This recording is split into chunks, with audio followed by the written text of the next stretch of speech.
Welcome back, everyone, to another episode of Driver Stories. Today is a little different. Instead of talking to a driver, we decided to talk to one of the driver's wives. The person at the home who's taking care of the home, whether it be a wife or a husband, these days you can have both, has to do a lot of different things just to keep that household running. And so we thought we'd take the opportunity to talk to Charmaine Moore, who's married to Steve Moore, one of our drivers out of the Midwest. And she's going to give us some insights as to what it's like to be a trucker's wife. So without further ado, here's Charmaine.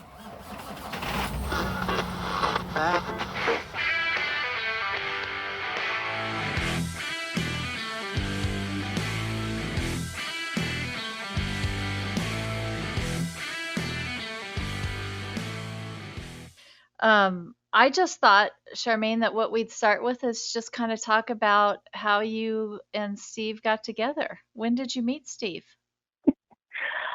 That was in 1994, and we 94. met. Uh-huh. Yes, And how did you meet him? we met on a prank call. A prank This is call. back. Yes, this is back when there were pagers, and he paged me and said that he had met me, and I was like, "There's no way. I've never been out of my city. I've never been to the city of Detroit.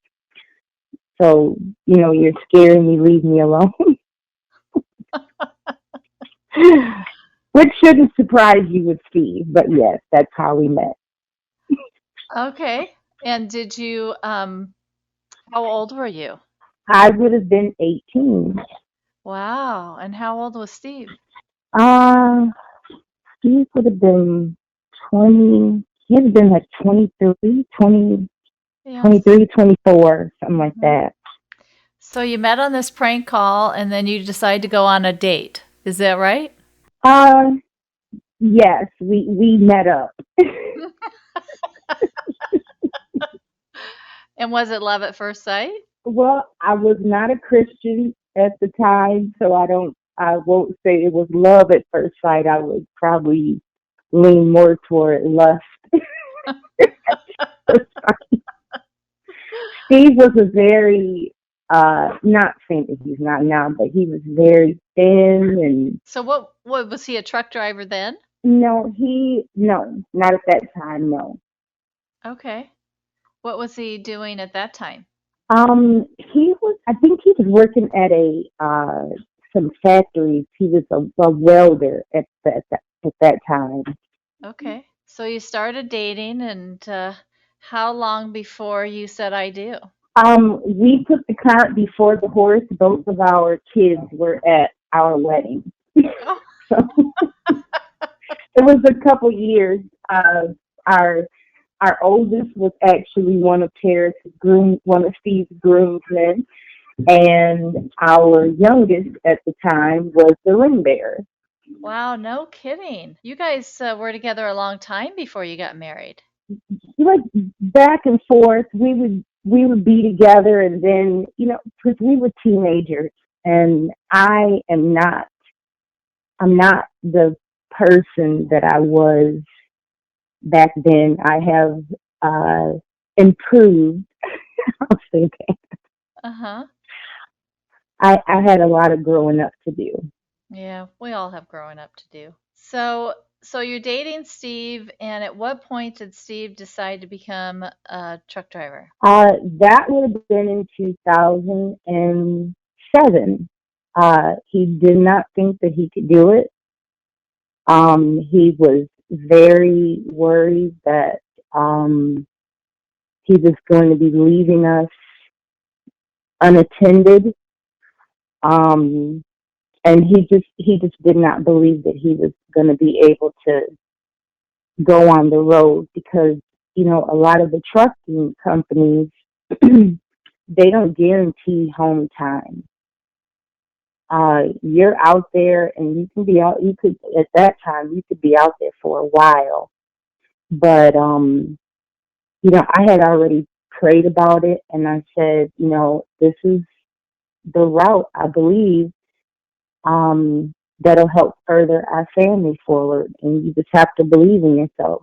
Was there somebody in his family that made him think about doing this, or how did you guys get the idea about it? No, it was, I went online and I started looking because he was uh, he was a subcontractor at this particular time, and for the post office. And, the money was good, but it wasn't what he could have been doing. And we had plans, we wanted to buy a house, and we knew that he needed to earn more money.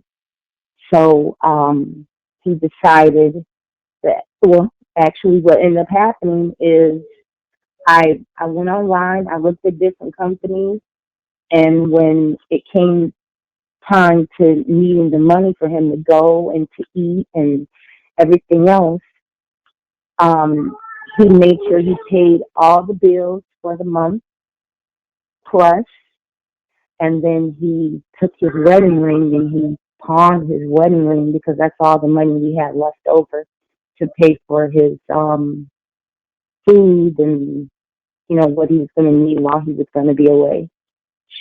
Wow. So you told us that while he was in truck driving school, you wrote him love letters. I did. I have eight uncles, and my one uncle told me, he said, uh, you're married now, and you need to learn how to be, a wife. And he said, husbands, they need to know that their wives are in their corner, and they need to know that their wives are, going to support them. He said, so, write your husband some letters and put it in his lunchbox, or, or sneak it somewhere in his car that he'll go in something and find it. So that's where I got the idea from.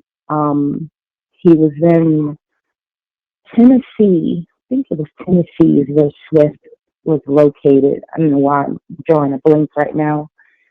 But I would mail him letters, these long letters, because I'm a writer. I would write him these long letters just to let him know that, we're okay, even though emotionally I wasn't okay. I didn't want him to worry about us. Was that the first time that he was actually away from you? Yes, not ever, Wow. ever. Wow, and he went to work for Swift then when he graduated, is that right? Yeah. And how was that transition? I mean, was It he, was rough. yeah. The pay was terrible.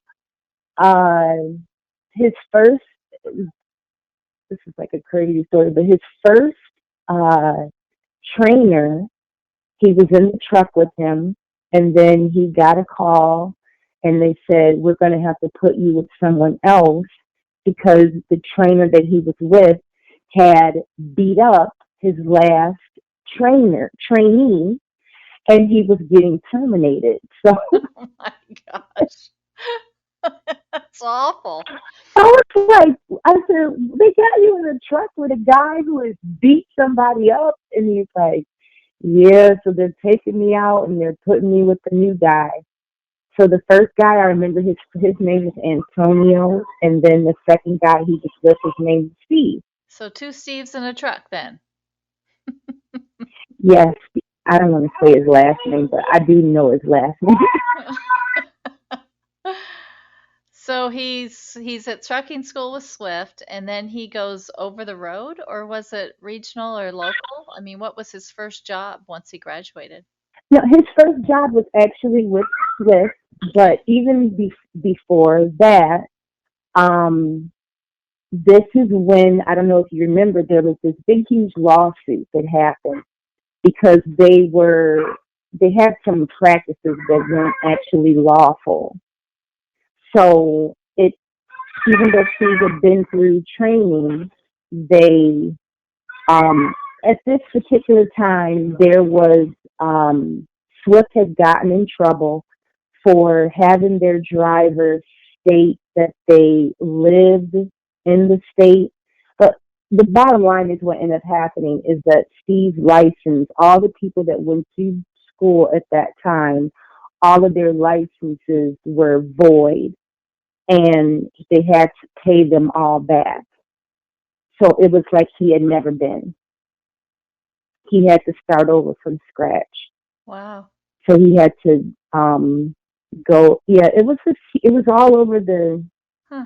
trucking industry news at Okay. this time. So he goes to work for Swift, and then you're at home by yourself, and you have two children. Is that right? At the time, yeah.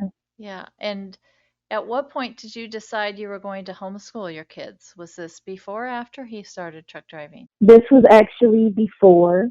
Okay. Um, my oldest, he had some like comprehension issues, and which is another reason why Steve was like, I can't go on the road because you have a lot that you're dealing with. Um, so we had already previously pulled the kids out. So I was in a routine already with the homeschooling. But at this particular time, our youngest, who's now the middle son, he was really sick. Um, he had been diagnosed with bronchomalacia, tracheomalacia, which means that his bronchial tubes weren't fully developed when he was born. So it's not a funny story, but it was funny at our wedding because he was only like 2 at the time. We didn't know what was wrong with him. We just knew that he just always had these issues with breathing. He'd always be sick, and they said it was asthma. But he was so sick at our wedding, just like tired because he didn't get good rest.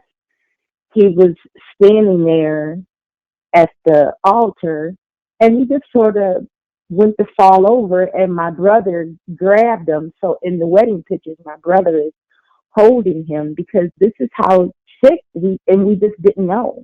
Wow. We They just said it was asthma, and so all these things are on Steve's mind to say, okay, if I leave and go on the road, this is all going to be on you. And like I said, I wrote him letters, and I was so smiling and everything else, but it was not easy. It was not easy at all.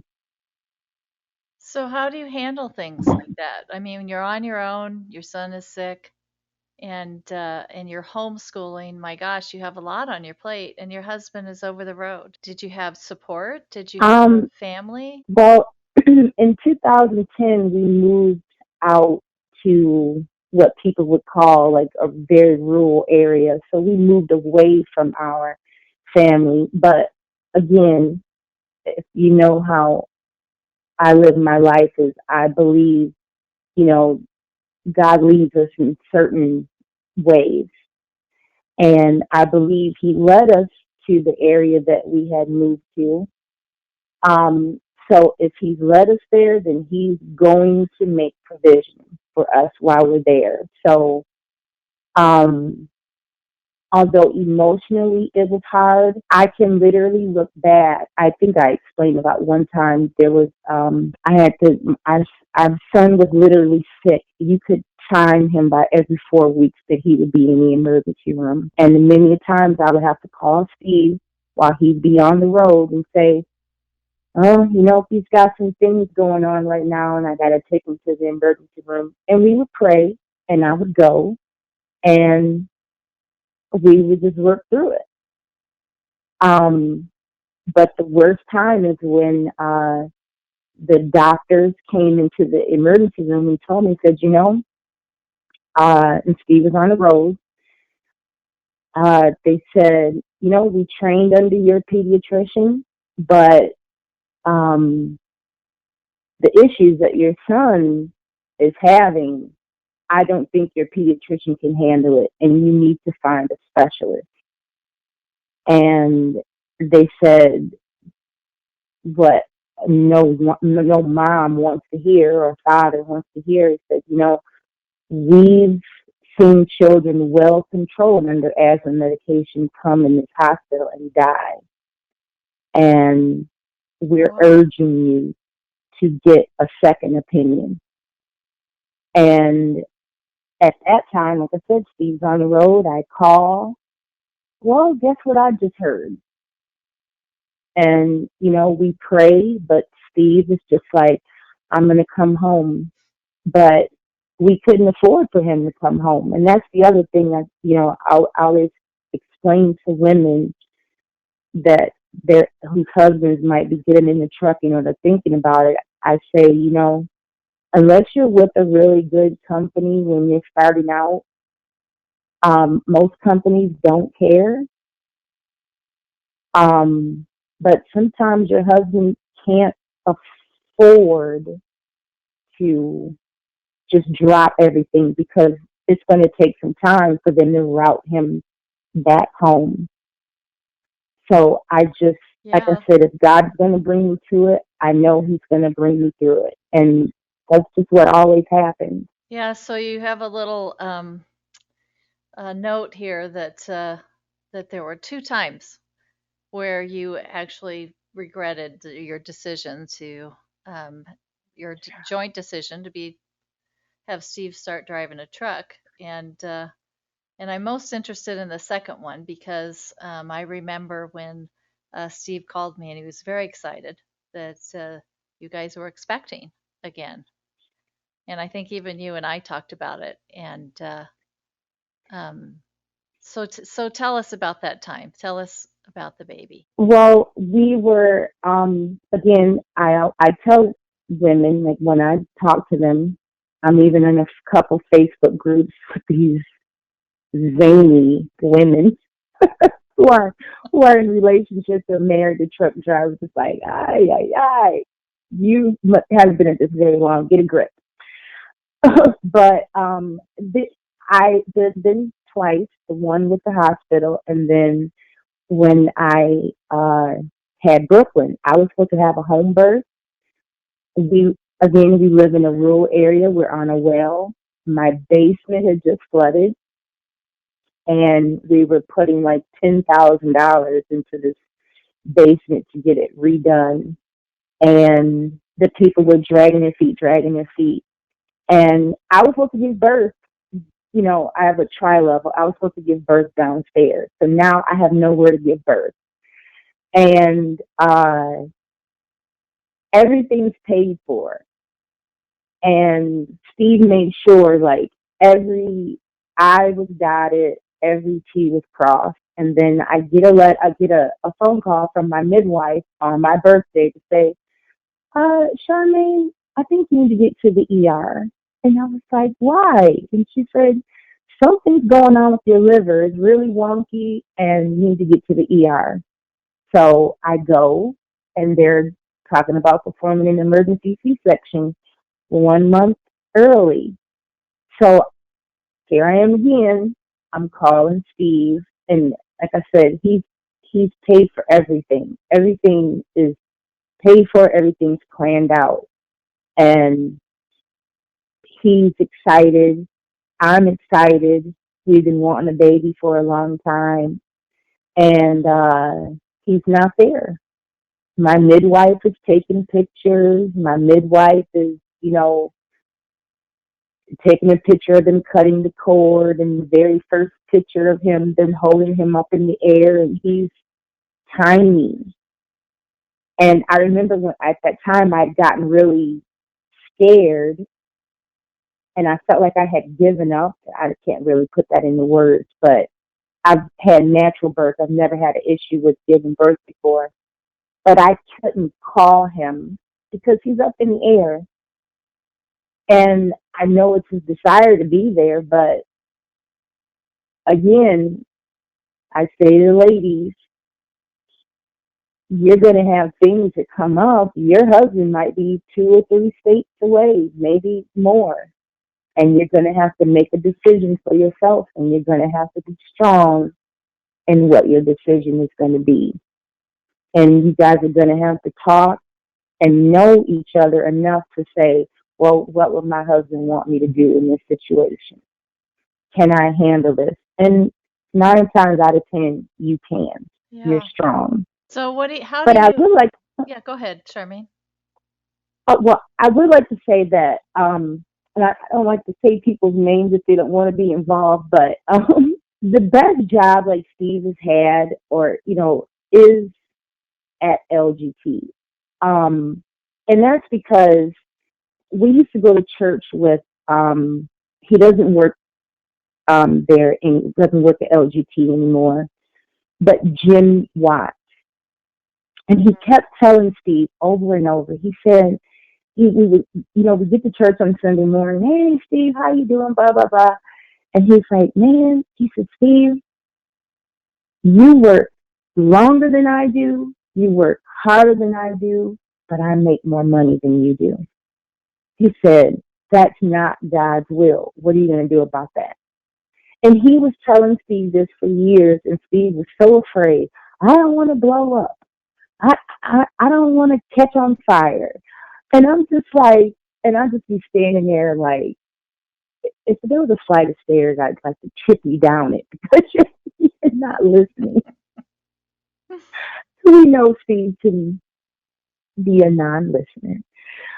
Um, but yes, he would encourage Steve all the time to, because that's the one thing that in the very beginning I said, Steve, get all the endorsements in the beginning.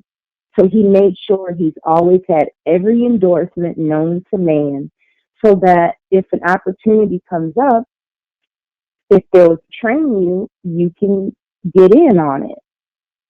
Mm-hmm. And he kept encouraging Steve, and finally my garage is my place that I go. It's my place. And I remember talking to Steve, and I was so fed up. I said, Steve. And then I just stopped and I said, nope, I'm not even going to say anything to him. I went out into my garage. I prayed. I came back in and I said, I think you should send your resume in to LGT and see if you can get a job doing tanker. And he was like, okay. What? Wow. I'm talking like Jim had been telling him this for years, like 3 years or longer. And then one day when I stopped trying to tell him, I gave it over to God, went out, came back in. He put in his resume that night, and I remember lying in bed, and this is back when I used to allow notifications up on my phone, but once you have a baby, everything is silent because you want to get as much sleep as possible. But at that particular time, I got a notification that I had email and you had responded to the email. And I was just like, praise God. Praise God. And it's like 2, 1 or something in the morning that I think you responded. And I was like, look at this chick. Okay. Yeah, I think most people know I don't sleep, but that's besides the point. I just think I've Hmm. told Steve for a long time. I said, I love the fact that even though I'm like super pro man, I love the fact that you are a woman and you're like about your business. I just I just think it's awesome. I do.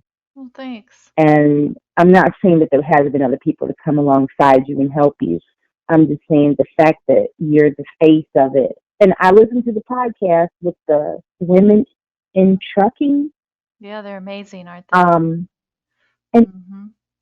yeah, I thought that was awesome that they have stuff like that.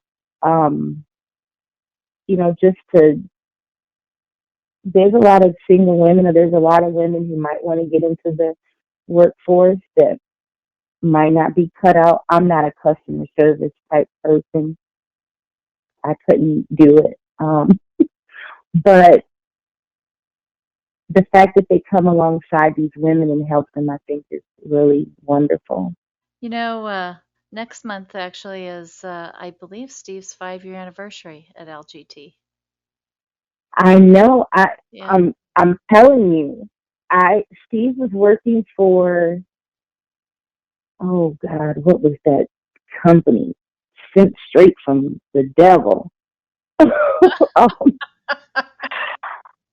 it was right before he started at LGT. It was when I had enough. I just had enough. You had to get your own loads. I don't know why I can't think, but it was flatbed. Oh, okay. And Yeah. That's tough. the I used to get up at like, 5 in the morning. I was his dispatcher. They loved me. They would Steve would call to get loads and try to get his stuff for his week, and they were like, "Where's your wife? Is your wife available?" And I would literally, that's how I learned I started dispatching Steve. I would plan his whole week out for him. And I found it fun. I mean, like, Wow. I'm up at 4:30 in Uh-huh. the morning. I can't, that's just how my mother raised us. I can't sleep past 4:30. Um, but I would be on the phone with the people getting his loads together for the week, every week. Wow. And I learned how to dispatch. Huh. No more of that. So, how do you keep, here's a good question for you.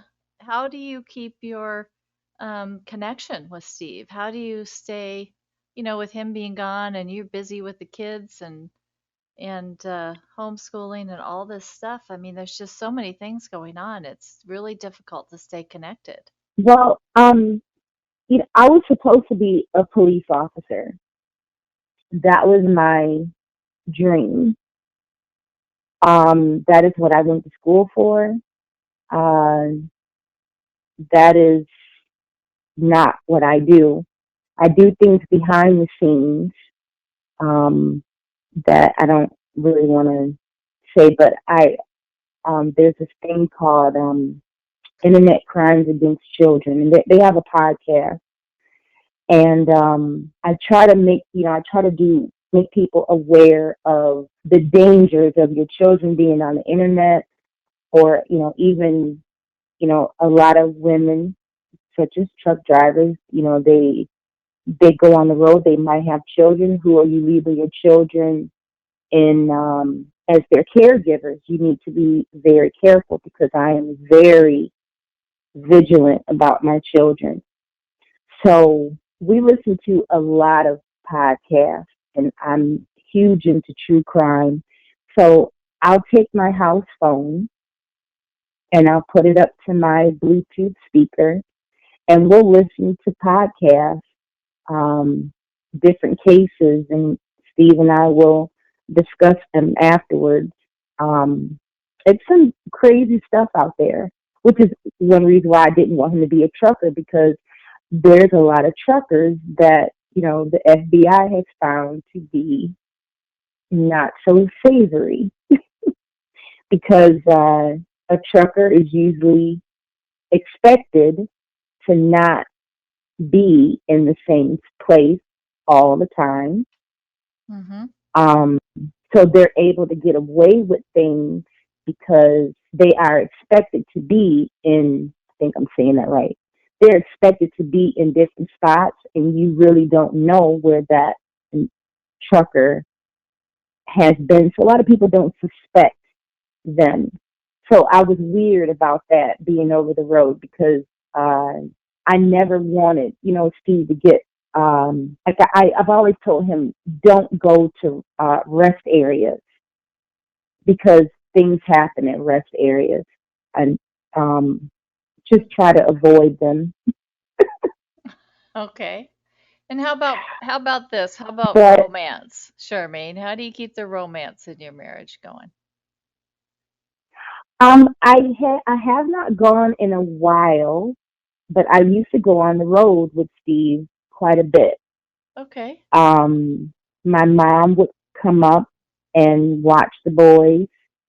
Um, but now I've graduated both of my older boys. But when he would come home, we would set aside time. I would rent, a hotel room to get us out of the house, have a new environment, um, just a change of atmosphere where I didn't have to cook. Um, so we would go to like a high end hotel somewhere. We'd go to like a really fancy restaurant, out to dinner, breakfast in bed, stuff like that.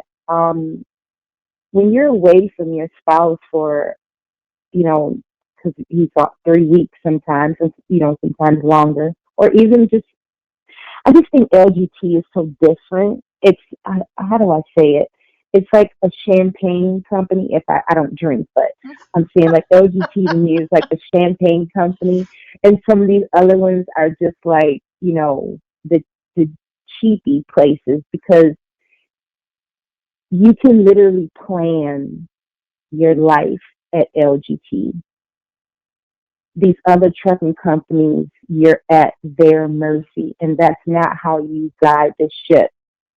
So I can easily, when I know he's going to be home, okay, this is where we're going to go and spend this amount of time here for just like a couple nights. Um, and like I said, we listen to podcasts.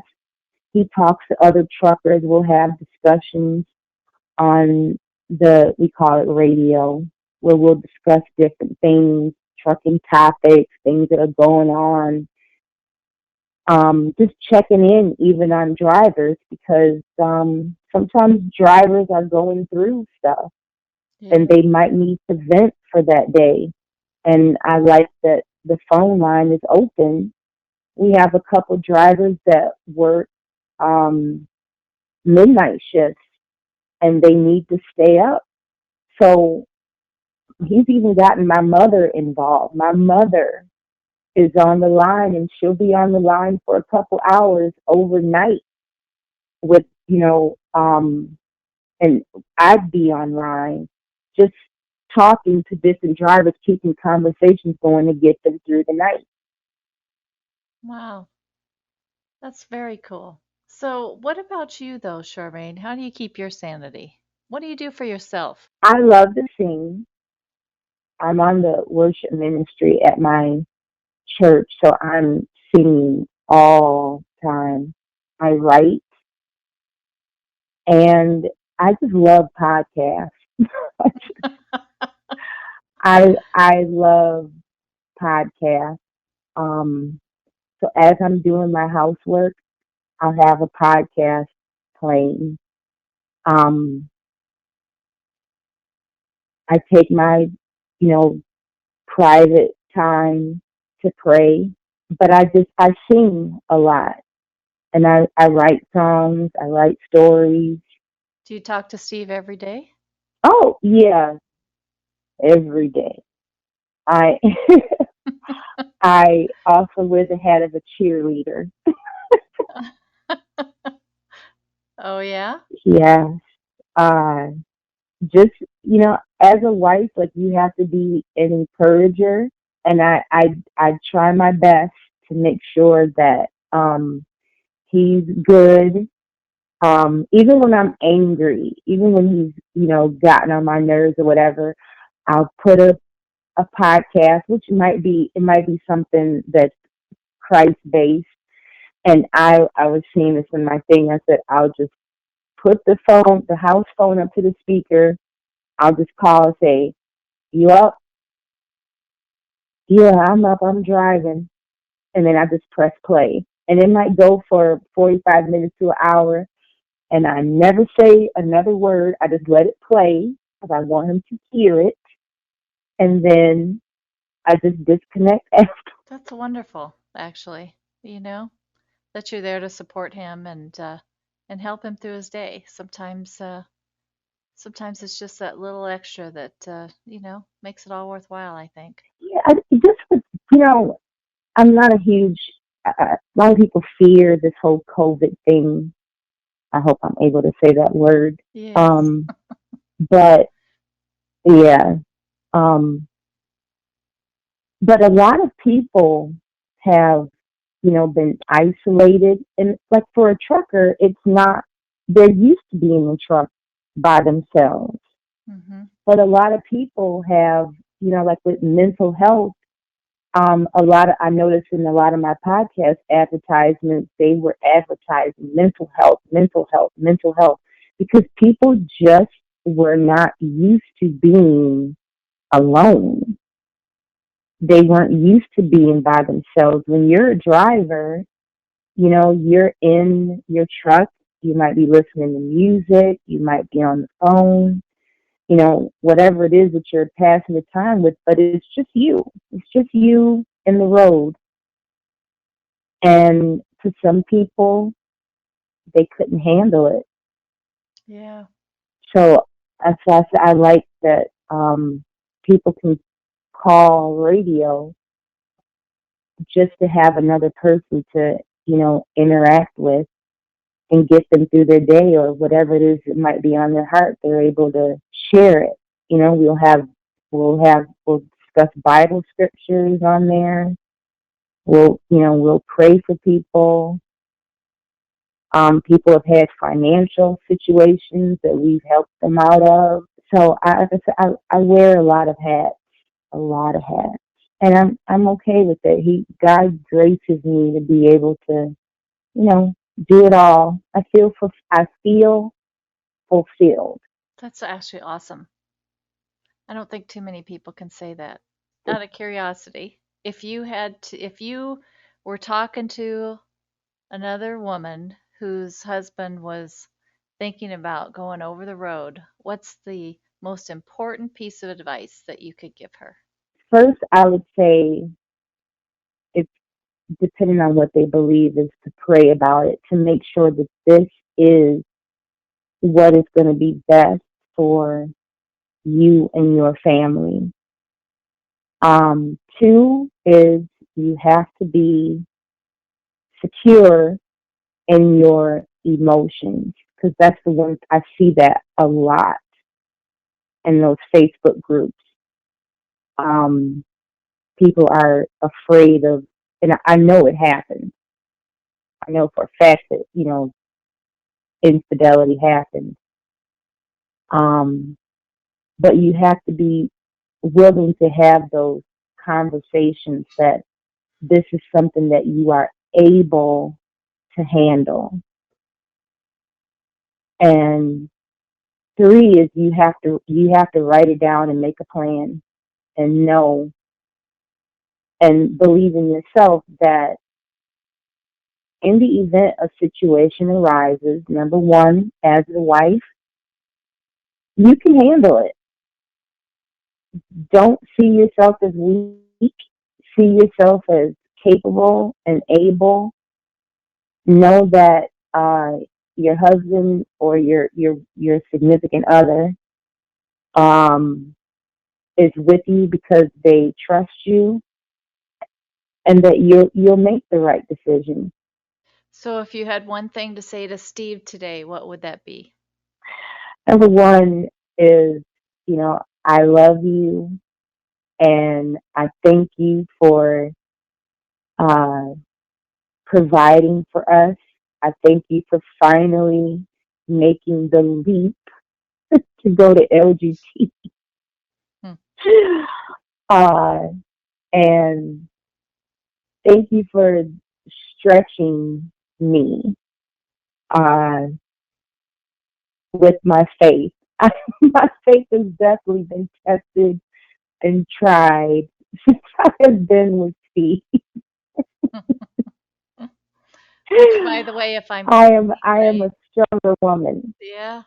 But if I'm counting Hmm. my numbers right, it's 28 years. Is that right that you've been with Steve? No, that would be no. It's gonna be because our oldest is 26. We have a 26-year-old, we Okay. have a 19-year-old, and a 2-year-old. So it took him, like I said, we met and then we met. So, yeah. Been a long And time. Steve's always been like a church boy. Steve has always been a church boy. He was raised in the church. He's told me stories about how his mom would just invite people from the neighborhood. If she saw someone, like she would bring them in her house and she would pray for them, whatever it was they were going through. She would feed people. His mother is actually the same age as my grandmother. And my grandmother would bring, she worked at the hospital, and my grandmother would bring people home from the hospital and just take care of them. So we come from a history of nurturing people. So how we do this is just kind of following along the lines. I nurture Steve. Steve, takes care of us. But yeah, it's been our yeah. Paris turned 26 in he turned 26 in November. Well, that's awesome. Well, Charmaine, we appreciate your sharing God is your good. story. Yes, he is. We, I want to tell you we appreciate your spending time with us today and sharing your story with you and Steve. Thanks for listening, everyone, to this special episode. If you want to read more about Charmaine's story, read our blog on our website linked to the show notes. Make sure to follow us on our social channels, and to get more information, visit lgttransport.com. See you next time on the next episode of Driver Stories.